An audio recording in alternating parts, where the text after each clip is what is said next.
ഒന്നും എഴുതാൻ പറ്റിയില്ല, ഒന്ന് മനസ്സിലാക്ക്. ഈ വർഷത്തെ ഫസ്റ്റ് റാങ്ക്.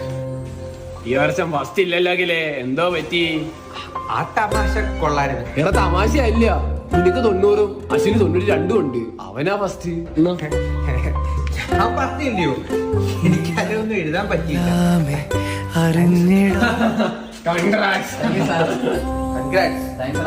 ഇത്രയും മാർക്ക് കിട്ടിയല്ലോ സാർ. ഞാനൊന്ന് വീട്ടിൽ പൊക്കോട്ടെ, തലവേദനയാണ്. പേപ്പർ കാണിക്കൂ സാറേ. ഈ അശ്വിന്റെ 3ാമത്തെ ക്വസ്റ്റ്യൻ തെറ്റാ, എന്നിട്ട് മാർക്ക് കൊടുത്തു. അവന് 3 മാർക്ക് ഇല്ല, അവന് 89 വരത്തുള്ളൂ. ശരിയാ, ഈ 3 മാർക്ക് ഇല്ല.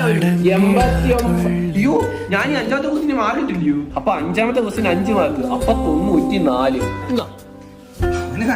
അവന് മാർക്ക് തീരാനായി കൊതിച്ചതും